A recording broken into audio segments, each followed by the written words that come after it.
My name is Dr. Michael Brown, and this is 3 Words, a bite-sized podcast about the simple and yet strategic choices that all of us can make in order to feel fully alive. Today in the 3 Words podcast studio, I'm here with Russell Catania, and we're having a fantastic conversation about mystery.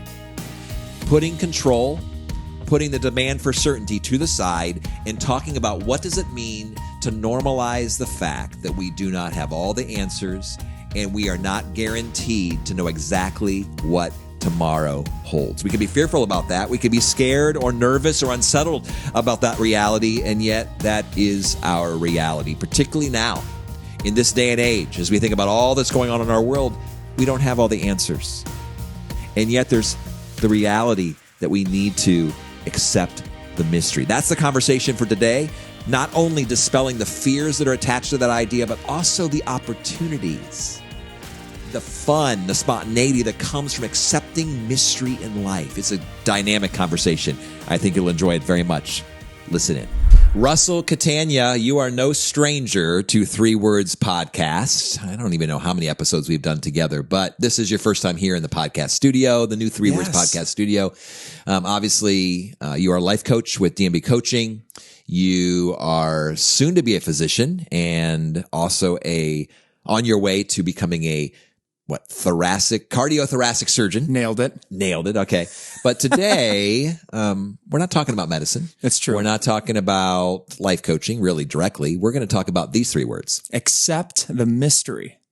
Accept the mystery. I'm a little unsettled that those are our 3 words because I'm like the rest of the world. I want certainty.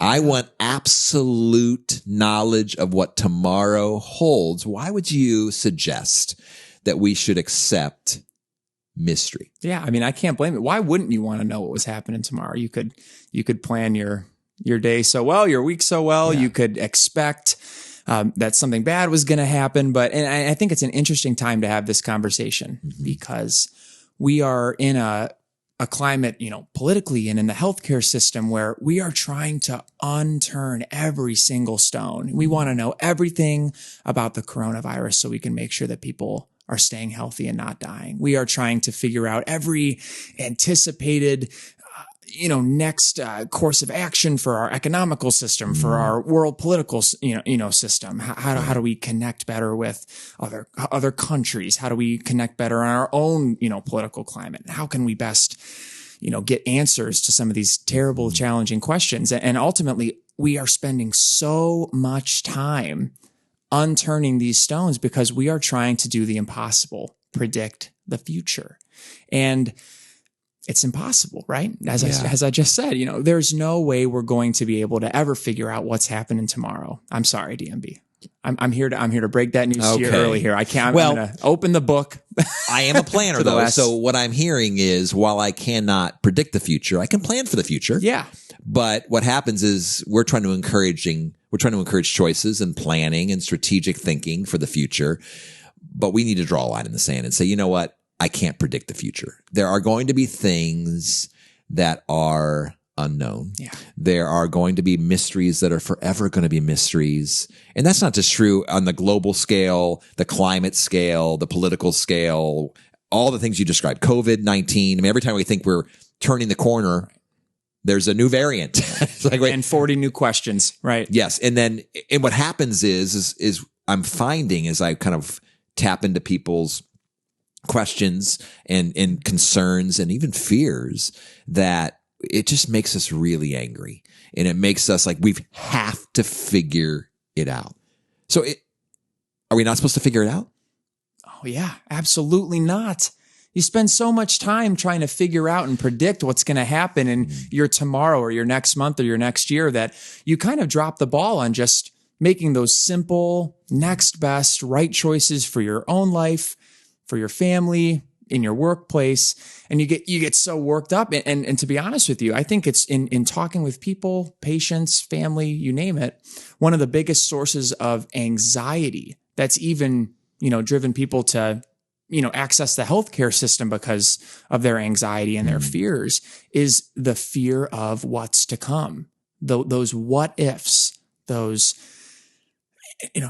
am I possibly going to find a house in this market? And how am I possibly going to get to that state that I want to live in? Because that's where my family is. How am I possibly going to climb up the career ladder? Yeah. Those challenging things. And we lose sight of, what if I just said, it's okay to not know. Maybe I don't know, and maybe that's okay. Yeah. And start with, what can I do today practically that will get me closer to that seemingly unachievable, reality, that future reality. I hope you've enjoyed the first few minutes of my conversation with Russell around this idea of accepting the mystery. If you'd like to support this podcast, would you subscribe to our podcast or to our YouTube channel, or even share it with a friend? Now back to the episode. Well, we're now well over 100 episodes in Three Words Podcast. And even as I engage in new episodes, I'm thinking of other conversations we've had.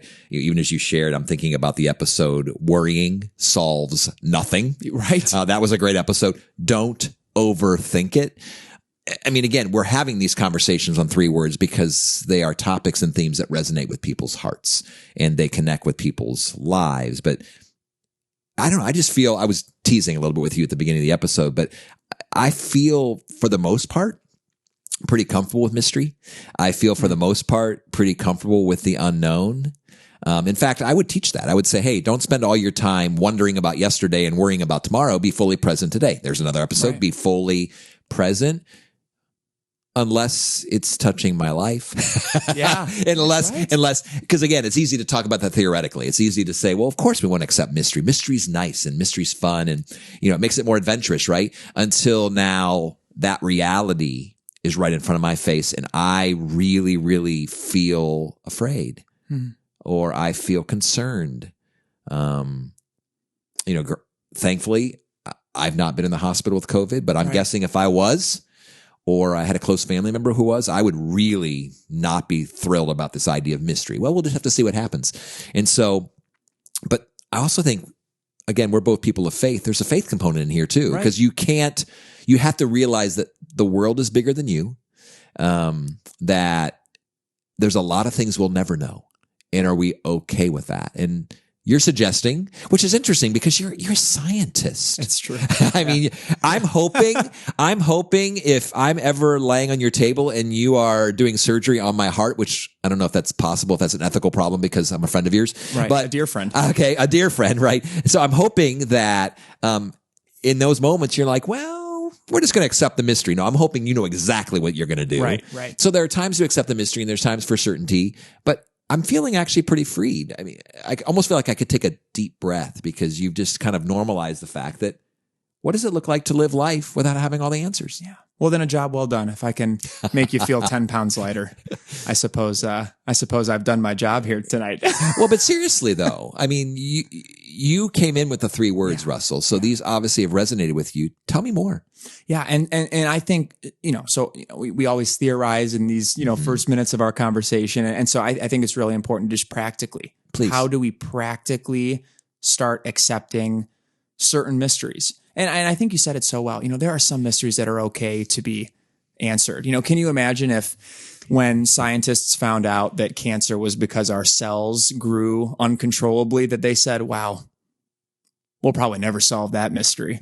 Can you imagine what our world would be like? So obviously some things it's good, pursue those things. But when it comes to, those seemingly just intangible, milestones in our life that we want to meet, I think the first step in being comfortable with being present is to start identifying really, really small, practical areas of your life that are modifiable, that can be altered by simple, strategic, decisions in your life. And so, sometimes people, really struggle, how are we going to make ends meet here? How are we going to make ends meet in whatever dimension of your life you're talking about? And looking at a problem that's so big, mysterious, right? Right. It can be so easily broken down into just bite-sized, okay, well, like any engineer or scientist, we break things down into steps, and it can be so much more digestible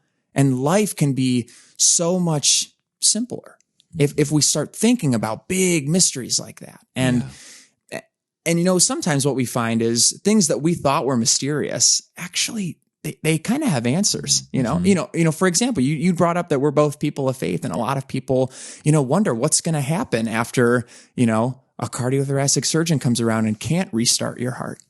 And you die. And, you and I have an answer for that mystery in our faith. And I think that's just one example of a mystery where if you actually look deep enough, if you look deep enough in the facts, or, you talk with people you love and who can support you, you find that a lot of those mysteries, they actually have practical answers, real tangible answers. And we're talking about almost the dark side of mystery. I mean, that's where the conversation begun, as though the fear factor when it comes to mystery. But, I'm curious your thoughts on the fun side, the light side, the bright side of mystery. It's to not know exactly what's going to happen. Isn't there something really enjoyable about that, and something intriguing and almost heartwarming? The fact that I'm going to enter into this conversation, or I'm going to have this child. Absolutely. We're about to give birth to a child that we don't know the personality of this child. Many choose not to even know the gender, right? And it's mysterious, which makes it kind of fun. I couldn't agree more. Why do we want so much certainty? And can we allow some space and some room for mystery, for unpredictability, for spontaneity? I mean, what if there are parts of your week that are going to be a little mysterious? I mean, again, I'm trying to put it in a positive spin, because obviously we think about it in a really sad and scary context, that I don't have all the answers to world's problems, but also that's what makes relationships awesome. A little mystery. Absolutely right. That's what makes dating fun. A little mystery. That's what makes parenting, while it's troublesome at times, obviously the parent of 9 children, I want to know the answers to how to solve this particular problem and issue, but also it's kind of fun to watch them grow. And there's a mysteriousness to where will they end up? Who will they become? And am I okay to ride, if I can use this metaphor, to ride the roller coaster of life, not always knowing what's around the next turn, but being grounded enough, being centered enough, being secure enough in my identity and in the things that matter most, and the choices that I've made, that I've stacked up, so that I can actually handle whatever might be around that corner. It's funny.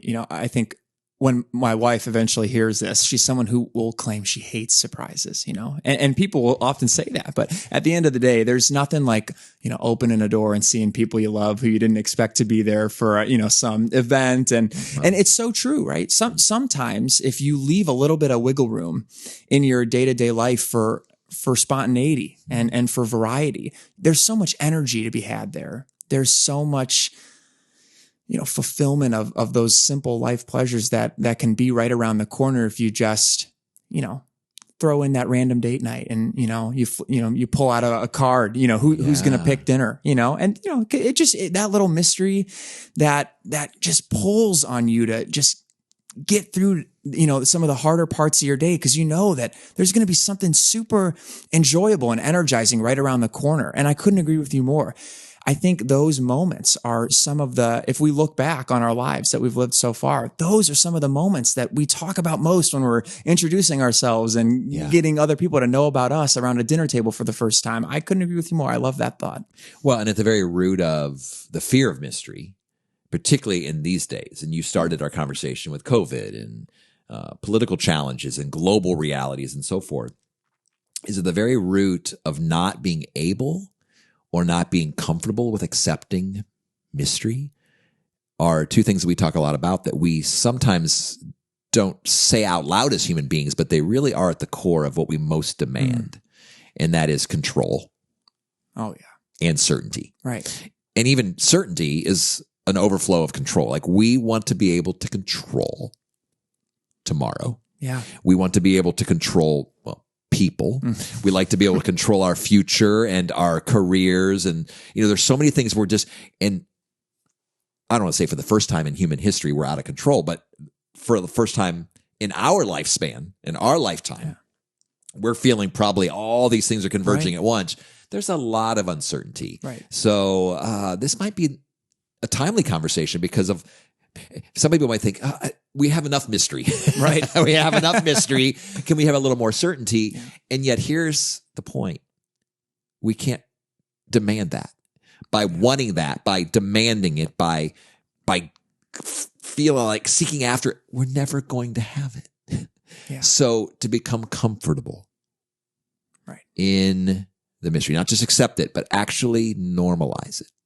You're such a practical person. As we wrap up this conversation, I don't want to leave our listeners in this mysterious realm. I want to get practical, and you've hinted to some things, and obviously I've hinted to some things as well. But Russell, final word for our viewers and our listeners. Yeah, absolutely. If you're listening and you're wondering, if life will get easier for you, if you figure out, what are my utilities going to cost next month, or what is my job going to be like in 5 years, or is the next president going to make my life a little bit easier? We want you to know that at the end of the day, if you look to your life at the present moment, you will notice that there are things in your life right now that you can change and alter that will get you in a position where you've always wanted to be. And that's such a wonderful thing about this life, is that you don't have to leave anything to chance. There is always a practical next step for you that you can do. One simple choice, and you start there and you move forward. And in the meantime, while you're trying to work out all those different nooks and crannies of what the future might hold, just accept that if you make those simple choices, we can promise you that your life will always end up where it was meant to be. And so we hope that in listening here, you have a good starting point for the journey that life has to come. Always a pleasure being with you, my friend. My pleasure. Thanks for the advice. Yeah, of course. For life coaching, consulting services, or to hire a keynote speaker, please visit dmbcoaching.com.